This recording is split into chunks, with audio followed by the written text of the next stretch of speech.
कि हे रघुनंदन, जनक जी की पीड़ा को हरो, जाके धनुष जी को राम भंजो भव चापा, राम भंजो भव चापा,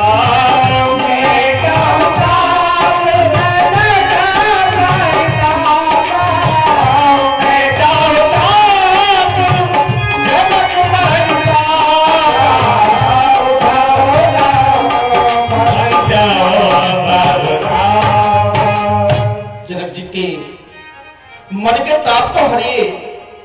राम जी उठे हैं, धनुष को उठाया, जैसे उठाया प्रतिज्ञा चढ़ानी चाहिए, धड़ाम के साथ उसके दो टुकड़े हो गए।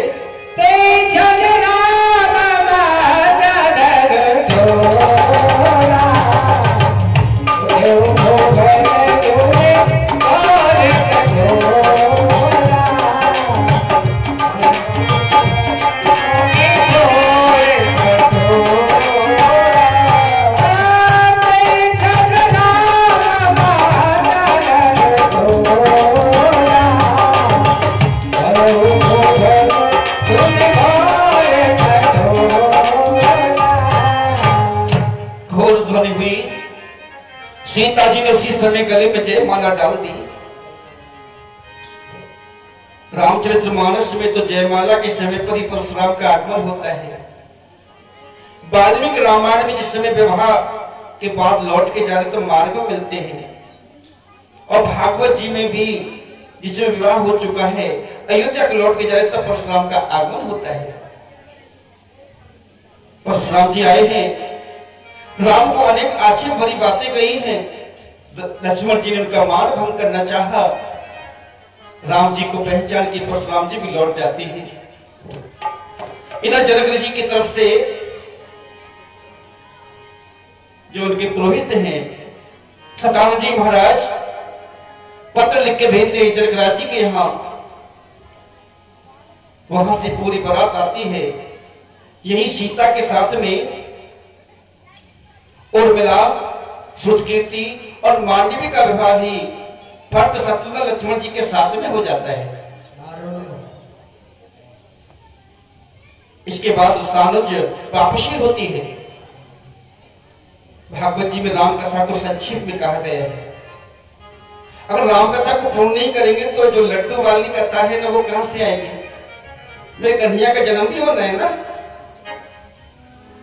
इधर भरत शत्रुघ्न अपने मामा युद्धाजित के साथ में अपने ननिहाल को चले जाते हैं। इधर दशरथ जी ने वशिष्ठ जी से पूछा कि मेरा समय है, वृद्धावस्था की ओर जा रहा है, तो राम का मैं अभिषेक करना चाहता हूं, शुभ मुहूर्त बताओ। तो उन्होंने कहा था कल का ही समय सबसे उत्तम है, लेकिन एक विचार करना। उसी समय मंथरा ने कैकेयी माता का मन बदला है। ये भी कहा जाता है कि कैकेयी ने वचन मांगे हैं दशरथ जी से, तभी राम वन को गए। लेकिन ये उल्टा भी है।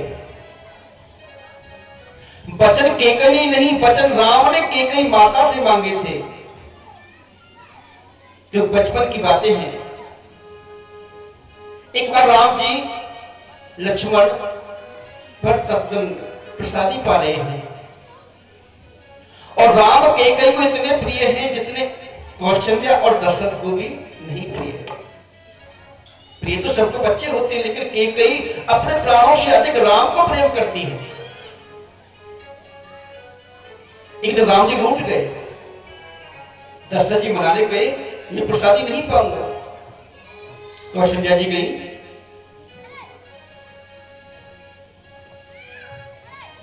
मैया मैं प्रसादी तब पाऊंगा जब मेरे को वचन दो कि जब मैं वचन मांगूंगा ना, उनके कारण संसार में तुम्हें निंदा का सामना करना पड़ेगा।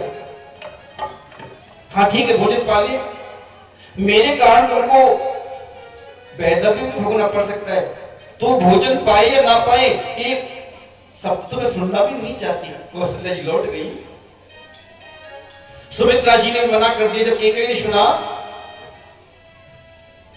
कि माता ने प्रसाद नहीं पाऊंगा, जो मेरे को वचन दो कि मैं 2 वचन जब मांगू, जब देने को तैयार होगी मैं दे दूंगी। मैया, मेरे वचनों के कारण तुम्हें लोक निंदा सहनी पड़ेगी। बेटा, लोक निंदा नहीं, समस्त लोगों की निंदा सह लूंगी। मैया, मेरे इन वचनों के पीछे तुम्हें वैधव्य भी भोगना पड़ सकता है। राम, तू प्रसादी पाले, चाहे मेरे प्राण निकल जाए, जो तू मांगेगा वो तेरे को दूंगी। एक विचार करना, केकई चाहती तो राम को 14 वर्ष का नहीं, आजीवन वनवास मांगती, जो भरत जी को निष्कंटक शासन प्राप्त हो सके। लेकिन केकई से राम जी ने क्या मांगा? केवल 14 वर्ष का वनवास, क्योंकि 14 ही वर्ष शेष हैं रावण के आयु में। 14 वर्ष का ही ब्रह्मचर्य धारण करके लक्ष्मण जी मेघनाथ का वध कर सकते हैं। जिसने निद्रा पर और काम पर विजय को प्राप्त किया हो, वही मेघनाथ का कल्याण कर सकता है। अगर मेघनाथ नहीं मरता तो रावण का अंत नहीं होता। राम जी ने क्या वचन मांगा था कि तापस भीष विशेष उदासी, तापस भीष विशेष उदासी, 14 बरस राम वनवासी,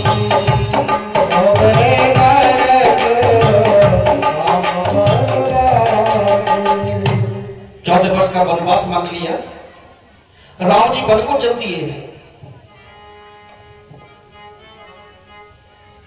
साथ में माता सीता है, लक्ष्मण जी है।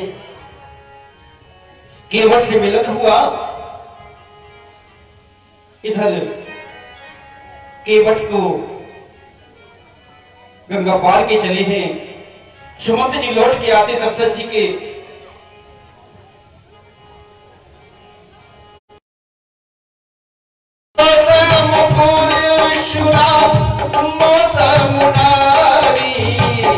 ये संयोग रचा विचारी, संयोग रचा विचारी। इधर को देख दीजिए, इधर को ये बोलेंगे करनी पड़ती से पोस्ट ग्रेजुएट ज्यादा हो गए।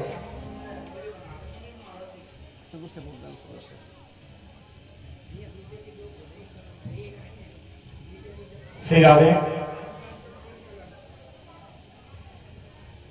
एक बार पुनः जितने भक्तों ने श्रीमद् भागवत कथा में दान दिया है, एक बार पुनः आप सुने।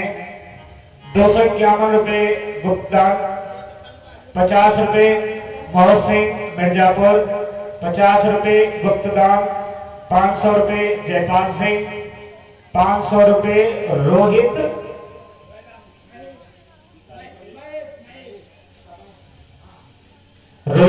सनौफ महेश बैलाना, 500 रुपए मनोज सनौफ श्रीपाल सिंह, 500 रुपए प्रमोद सनौफ जगपाल सिंह।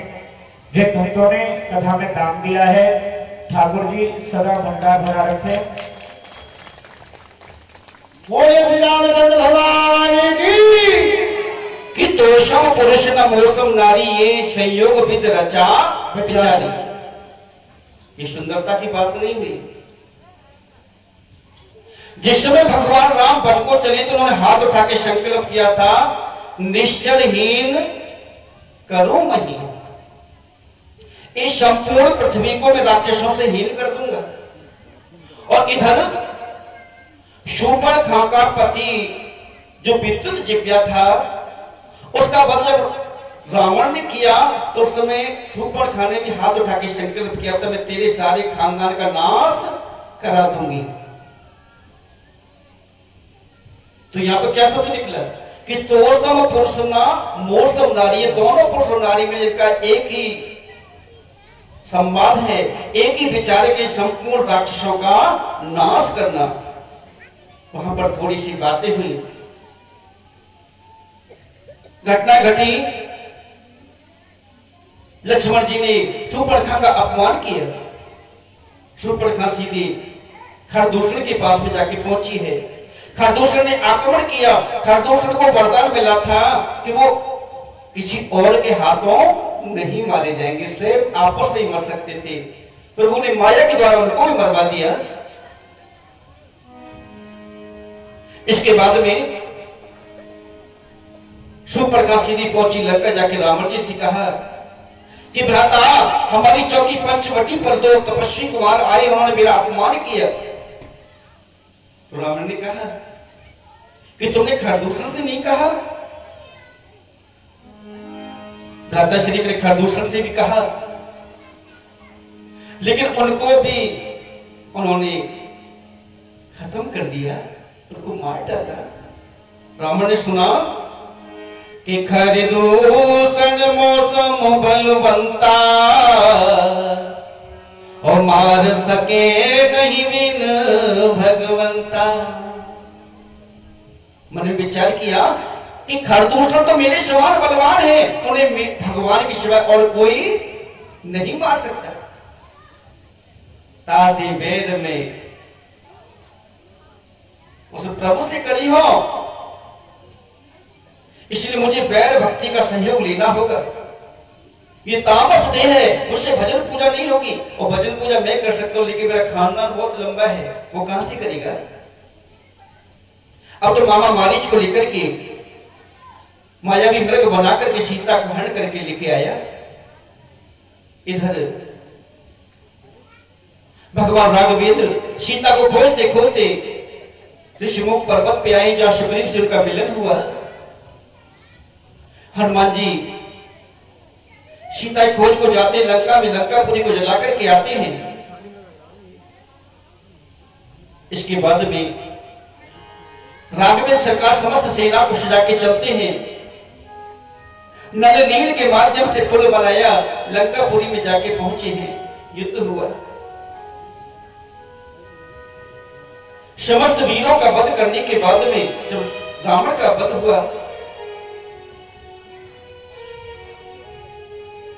कमंद रामायण में एक सुंदर प्रसंग आता है। जिस समय रामेश्वर की स्थापना होनी थी, उस समय एक विद्वान ब्राह्मण की आवश्यकता थी।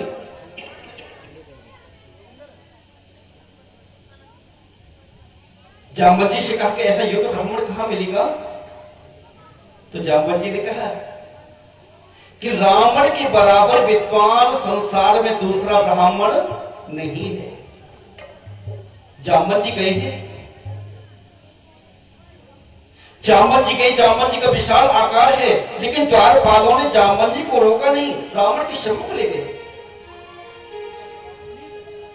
रावण ने कहा, स्वागत है जाम्बवत जी, आप ही हमारे पूर्वजों के ही वंश में आते हैं। पुलस्त ऋषि के संबंध में हैं आप। स्वागत किया, कैसे आगमन हुआ? जाम्बवत जी ने कहा कि प्रभु राम समुद्र किनारे पर एक भगवान भोलेनाथ का सुंदर प्रादुर्भाव करना चाहते, स्थापना करना चाहते हैं लिंग रूप में। रावण ने कहा, किस कामना से? लंका विजय की कामना से। हाँ, तो मुझसे क्या चाहते हो? जाम्बवत जी ने कहा, हम चाहते हैं कि आप उस अनुष्ठान का आचार्य पद स्वीकार करें। रावण ने कहा कि मेरे अलावा कोई नहीं मिला, बल्कि आपसे योग्य संसार में दूसरा ब्राह्मण नहीं है।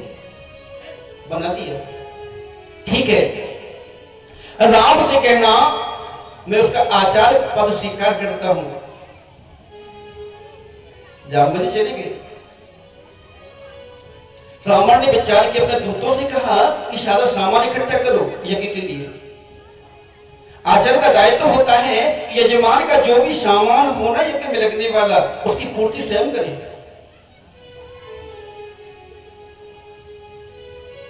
मुझे विचार हुआ कि राम अविवाहित नहीं है, विधुर नहीं है, और बिना पत्नी के कोई भी यज्ञ अनुष्ठान संपन्न नहीं होता। सीता के पास में गए, जाके कहा सीता, राम ने लंका विजय पर करने के लिए एक सुंदर अनुष्ठान करना प्रारंभ किया, उसका मेरे को आचार्य बनाया है, तुमको मेरे साथ चलना होगा। पुष्पक विमान में बैठ जाना, और जब अनुष्ठान संपन्न हो जाए ना तो वहां से उठ के पुनः पुष्पक विमान में बैठ जाना। इसी प्रकार से जब रावण वहां पे पहुंचे समुद्र किनारे,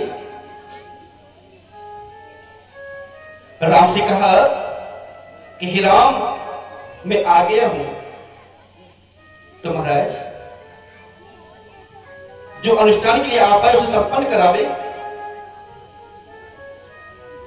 रावण ने कहा तो वो लिंग कहां है? तो भगवान राघवेंद्र ने कहा कि हनुमान जी गए हैं लिंग लेने के लिए, पत्थर लेने जिसका लिंग का निर्माण हो सके। रावण ने कहा तो वो समय निकल जाएगा जिस घड़ी में स्थापना होनी है, तो उसी समय पर, लेकिन तुम अपूर्ण कैसे करोगे? राम ने कहा आप तो सर्व की जानने वाले हो, जैसे आपको उचित लगे उसी प्रकार से कार्य को संपन्न कराएं। तो राम से कहा कि हे राम, मैं जानकी को लाया हूं इस अनुष्ठान को संपन्न कराने के लिए, उसके बाद वापस ले जाऊंगा, तो अपनी कामना मत करना। जानकी जी को बैठाया, अनुष्ठान संपन्न कराया।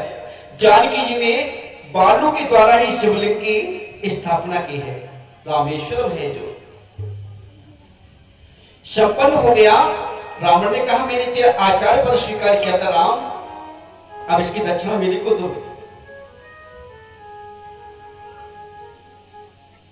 राम से कहा कि दक्षिणा में धन नहीं चाहिए, नहीं मैं सीता को मांगता हूं। मेरी दक्षिणा वो होगी जिससे मेरा अंतिम समय हो तो मेरी आंखों के सामने खड़ी हो जाए, सबसे बड़ी दक्षिणा मेरी वो होगी। जब रावण का अंत हो गया, राम जी सामने आ गए। राम से कहा राम, ये बताओ कि युद्ध किसने जीता?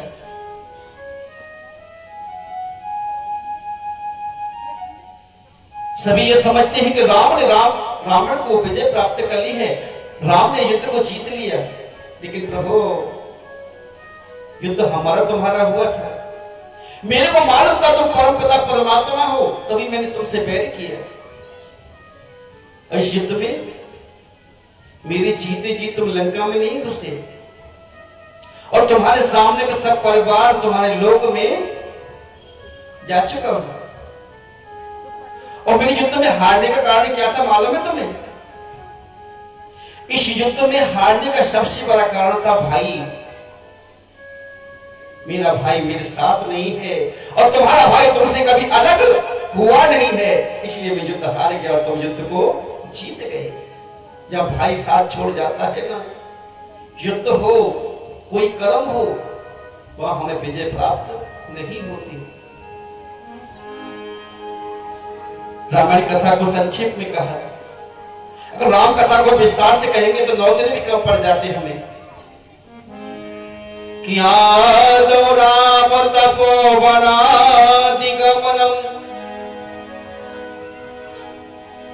हत्यानगम कांचनम वैदेही हरणम जटायुमरणम सुग्रीव संभाषणम बाली निग्रहणम समुद्रतरणम लंकापुरी दाहनम पश्चादावर कुंभकर्ण हननम एतद श्री रामायणम।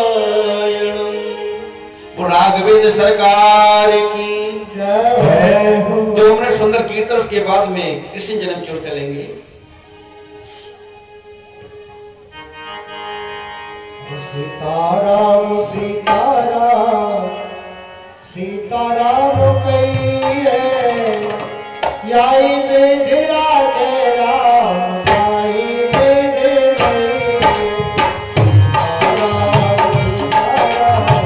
सीताराम कहिए याई विधिरा के राम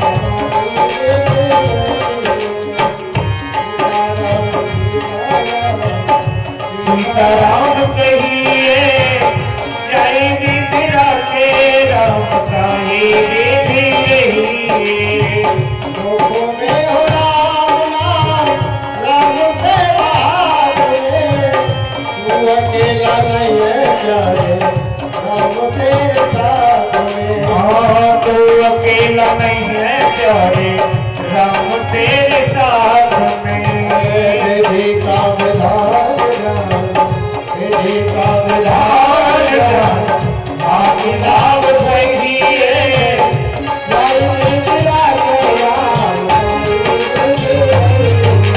सीताराम सीताराम सीताराम कहिए जय विधिरा के राम जय विधि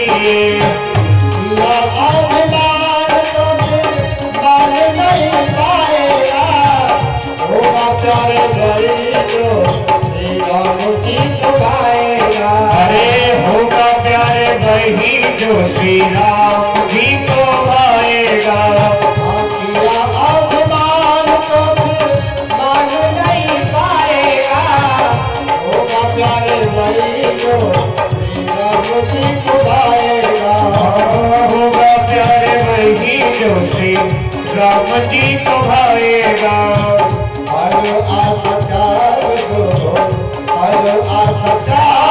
कर्म करते रहिए याई विधिरा के राम जाई रहिए सीताराम सीताराम सीताराम कहिए जाई विधिरा के राम जाई विधि